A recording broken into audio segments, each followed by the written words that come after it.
Good evening, everyone.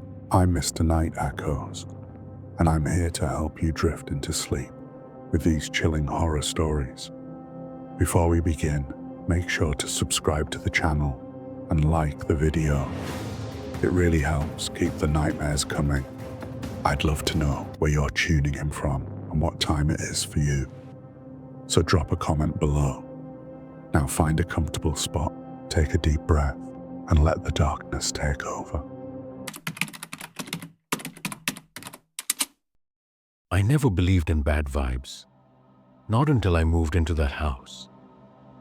Several years ago, I found myself living with my ex-boyfriend in a small 2-bedroom house. We'd just moved in and were still getting settled.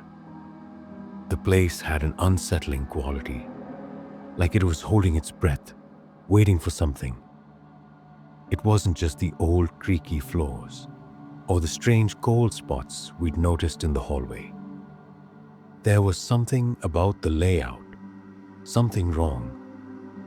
The house only had one bathroom, but to get to it, you had to walk through the back bedroom. We quickly realized how awkward that was, especially when friends crashed on the couch. It felt intrusive, like they were walking through our private space just to relieve themselves in the dead of night. So, we made the office the path to the bathroom. Big mistake. One night, I found myself home alone. My ex was out with work friends, leaving me in an empty house, with only the silence for company. At first, I tried to fill the quiet with a little TV, a little takeout, but the silence hung around me like a thick fog. The kind of silence that makes every creak and whisper feel like an invasion. I started hearing it then. The noises, faint creaks, a door rattling, the occasional bump, as if something was moving through the house. But the strange thing was, whenever I tried to focus on the sound, it would stop, just as if it knew I was listening. My skin prickled with the awareness that I wasn't alone. I told myself it was just nerves, but that didn't explain the rattling noise that started again, this time louder. I turned off the TV, sitting still, listening. Nothing. I checked the front door. No one there. I peered through the window into the darkness outside. Still nothing, but the air felt thick, like it was pressing in on me, choking me. I went back to my work, trying to shake off the fear. 10 minutes later, that same metal screeching sound echoed through the house. This time, it wasn't just outside. It was right there in the walls, like something was scraping against the metal frame of the house itself. I grabbed the first thing I could, a heavy iron rod from the back of the closet, and made my way to the back bedroom, keeping the lights off. I didn't want whoever or whatever was outside to know I was onto them. I locked myself in the room and wedged a chair under the door, and I waited. The silence returned, but it wasn't comforting. It was suffocating. My own breath sounded too loud in the room. I told myself it was nothing, that I was being foolish. And then I heard it. Whispers, low guttural voices that didn't belong to anyone inside the house. "She's alone tonight," one voice rasped. "Look at all the stuff. Guitars, cameras, laptops. She's easy pickings." Another voice chuckled, the sound sending a chill down my spine. I froze. They knew I was alone. They were out there, watching, waiting. My heart raced. My hands shook as I crept toward the bathroom window, pulling it open just enough to hear more clearly. The whispers were louder now, almost close enough to touch. I couldn't see anything in the alley. The darkness swallowed everything beyond the small yard. But the voices were so clear now, I could hear them planning. They were waiting for me to fall asleep. They knew it was just a matter of time before I was vulnerable. And then I heard it. A heavy thud. The sound of something hitting the wooden gate at the back of the yard. Thud. Thud. The gate rattled violently, and I could feel the house shudder under the force. It was them. They were trying to break in. I pressed myself against the wall, clutching the iron rod, praying they wouldn't hear my panicked breathing. I was trapped, alone, in the dark. And then, a light. At first, I thought it was a flashlight blinding me through the window. I cowered, trying to stay hidden. But then I heard something else. A bark, then a shout. The house across the alley had turned on a floodlight. The intruders' voices fell silent. I heard them curse as they fled into the darkness, running down the alley, their footsteps echoing in the night. I stayed locked in the room until my ex arrived home around 4 a.m., completely unaware of the terror I'd faced. I didn't sleep, not that night. The next morning, I went outside to inspect the damage. The gate was hanging from a single hinge. The scratches on the keyhole were deep, as if someone had tried to force their way in. If the neighbors hadn't turned on that floodlight, if they hadn't been paying attention, I don't even want to think about it.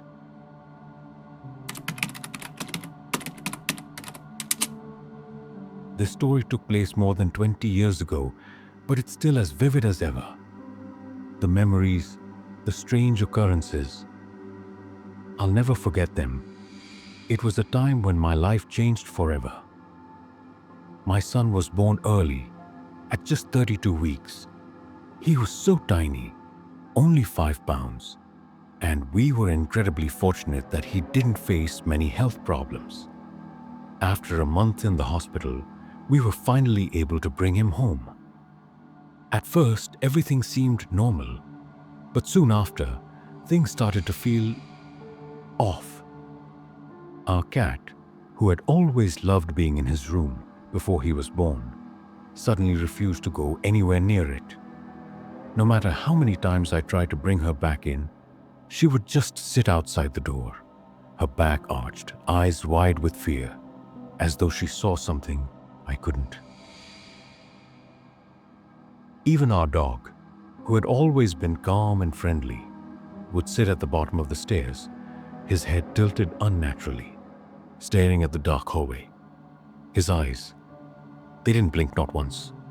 It was like he was seeing something that wasn't there, something that I couldn't see, but I could feel it in the air, heavy, watching.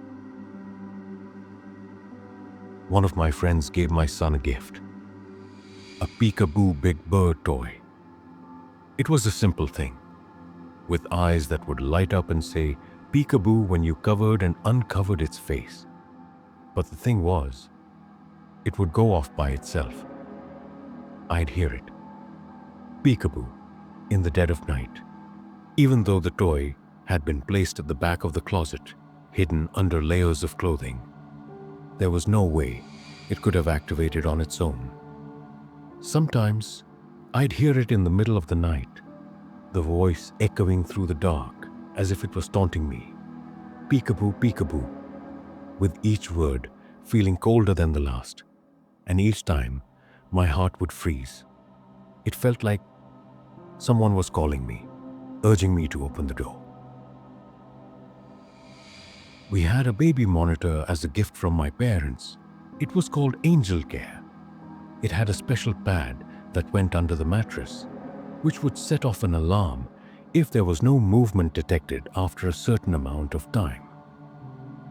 At first, I thought it was just because my son was so small and fragile. But after a while, the alarm would go off almost every night, sometimes more than once, at the dead of night, waking me with an icy jolt of fear. I would rush to his room, my hands trembling, my mind racing. Every time I found him fine. But as I would stand there in the dark, checking his breathing, I couldn't shake the feeling that I wasn't alone in that room. It was like something was there, hidden in the shadows, watching, waiting. I'd hear a whisper, so faint, I could barely make it out. almost as if it was telling me to leave. I began having strange dreams, vivid dreams, nightmares really. They were always the same. A woman bird, a shadow. I couldn't see her face, but I could see the long strands of her hair floating around her like smoke, and the shape of her hand reaching for my son's crib. Her fingers seemed too long, unnaturally thin, and her presence, it was suffocating. I'd wake up in a cold sweat, the feeling of her shadow lingering in the room, even though the light was on. I tried to convince myself it was just a dream, but the next night, it would happen again. She'd be there, standing in the corner of the room, watching, waiting, always just out of sight. But I knew she wasn't there to harm him. No, she was there to protect him. But protect him from what? And then one night it happened.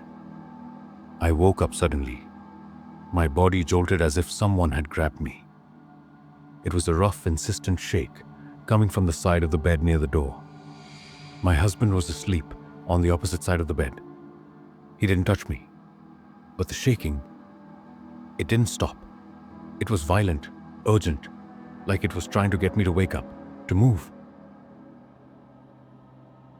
I sprang out of bed, my heart pounding, and rushed to my son's room.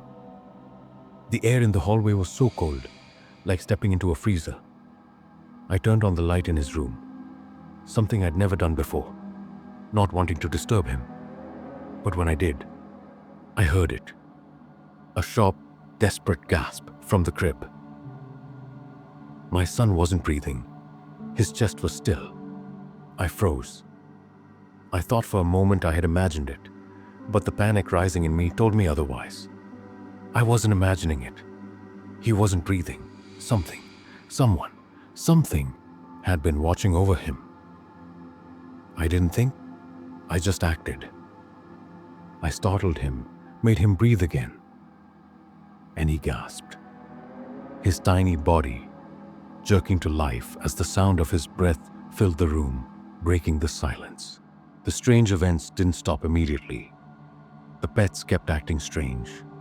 The toy kept going off at night. The alarms would still go off. And I would wake in the dark to the sound of whispering, the house. It felt like it was holding its breath, like it was waiting for something. But then, as my son grew stronger, it slowly started to fade. The pets returned to normal. The big bird toy stayed silent, as if it had given up its call. The strange dreams, they stopped too. I truly believe something, or someone, was watching over my son during that time. A woman, perhaps in her 20s, maybe indigenous, since I'm Canadian. I felt her presence, especially that night when she woke me up to save my son. She was there to protect him from something I can't explain. And I'll always be grateful for her, for keeping him safe. But I'll never forget the feeling of her standing in the corner, just out of sight, always watching.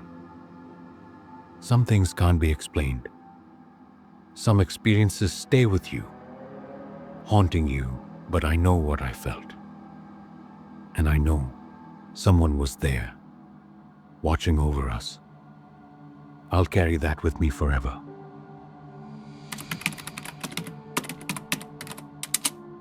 Everything started so normal. It was a quiet afternoon. My mom had left me and my brother home alone. He was 12 or 13, and I was just 9. The sound of his voice, muffled by the headset as he played Xbox, filled the room. It was the only noise in the house, the only thing that kept the silence at bay. But then, there was a knock, not on the front door. It was the back door, the door that led into our empty carport. I froze for a moment. That's when I felt it, the prickling on the back of my neck. A feeling that something was wrong, something was off. I didn't check. I didn't even think to check.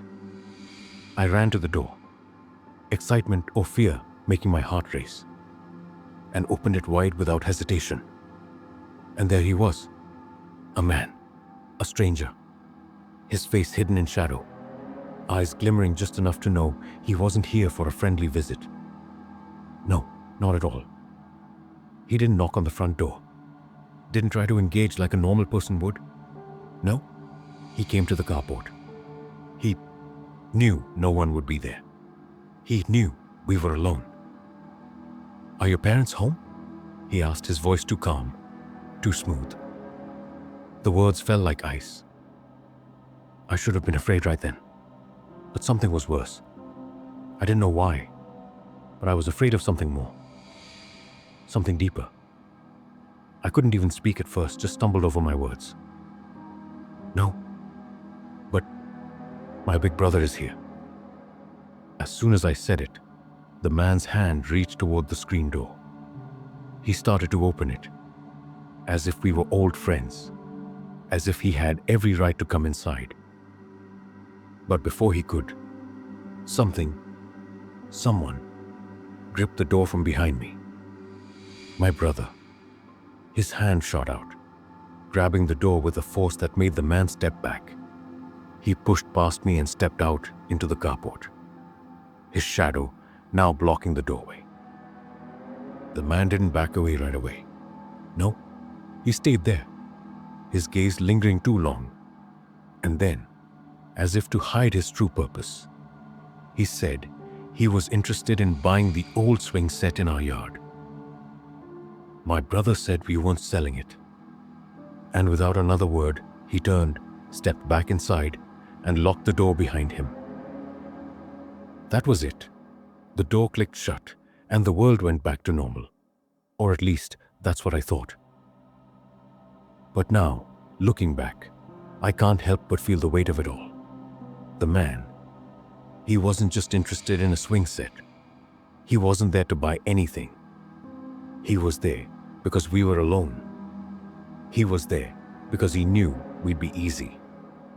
He wanted something else, something much worse, and we didn't even know it. I can't shake the thought. What if he'd come inside?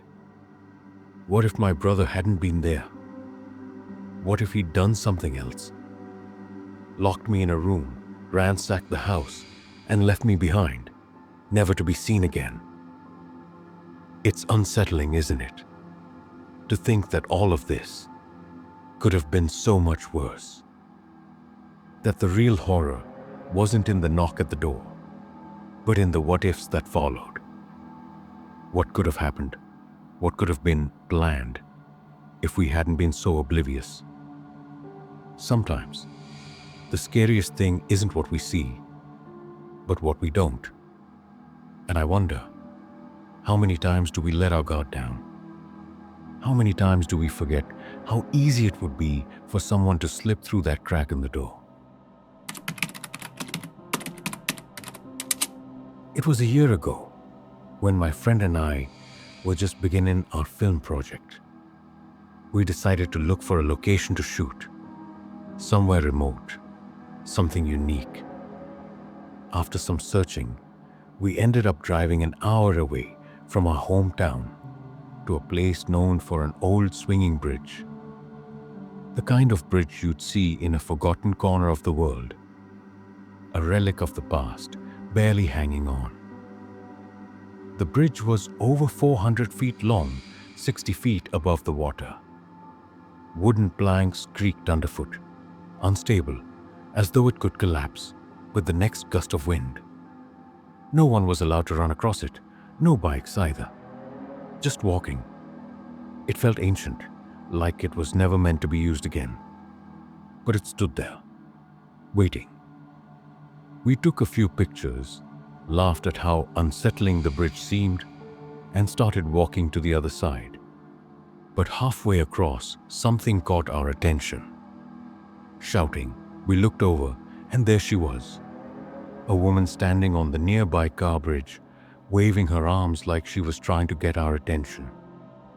She called out a name, but neither of the names she yelled was ours. So, We waved back, shouted that we weren't the people she was looking for. We thought that would be the end of it, but it wasn't. The woman didn't stop. She just stood there, staring at us with a look that grew more concerned, almost frantic. We tried to ignore it, but then something strange happened. She began to run, full speed, across the bridge, straight toward us. At first, we just laughed. Maybe she was confused. Maybe she was just crazy. But as she ran toward us, something felt wrong. We didn't know why she was chasing us. We didn't even know her.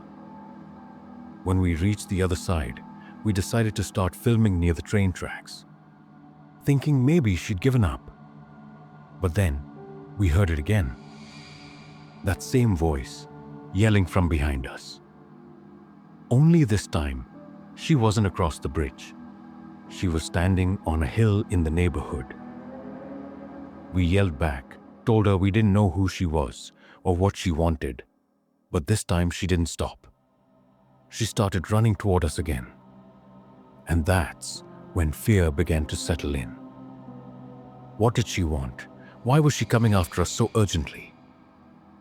Panicked, we grabbed our things and started running back to the bridge.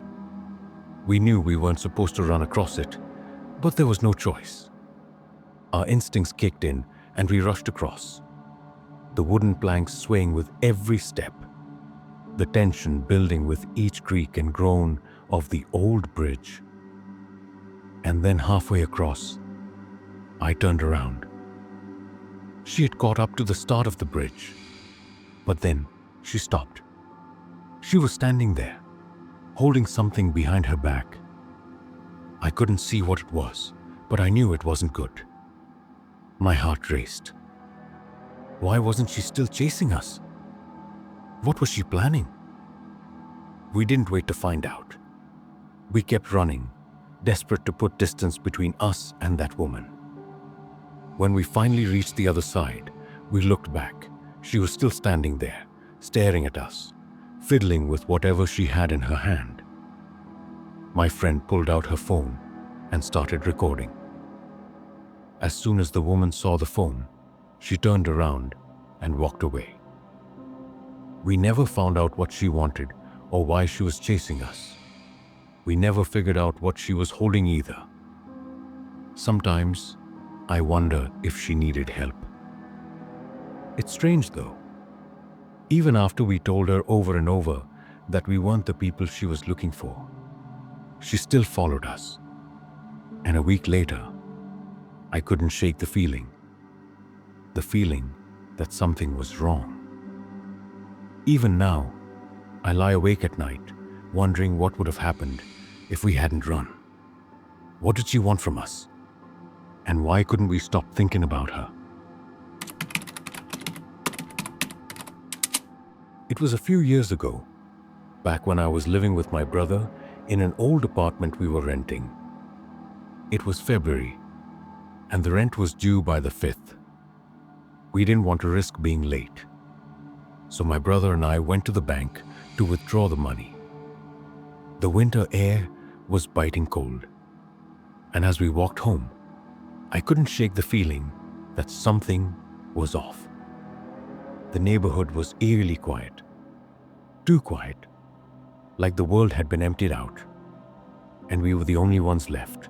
When we got back, I left the apartment and went down to the rental office to pay. Everything seemed normal at first. I handed over the money, got the receipt, and started heading back.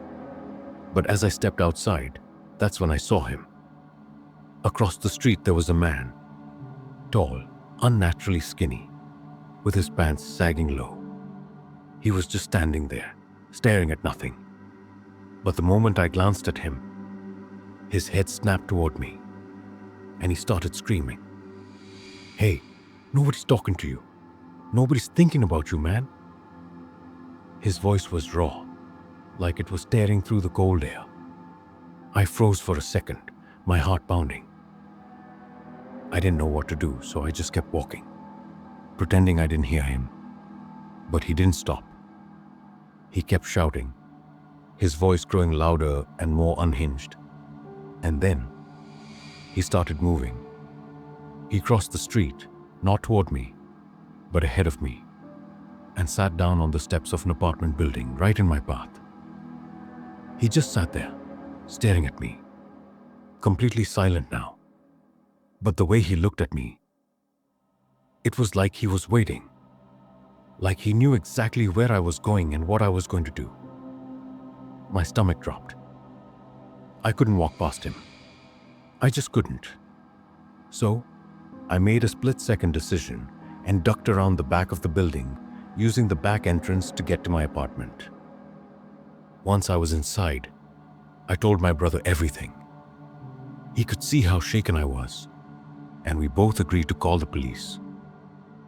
While we waited, I peeked out the window from our top-floor apartment, and there he was, still out there, pacing back and forth, looking up at the building. Every few seconds, he'd glance over his shoulder, like he was making sure no one was watching him. But he wasn't hiding. It was like he wanted to be seen. The police arrived about 7 minutes later. I gave them a description, and they searched the area, but they couldn't find him. They said they'd keep an eye out, but I knew they didn't take it seriously. To them, he was just some guy having a bad day, but I knew better. There was something wrong with him, something dangerous. To this day, I don't know who he was or what he wanted.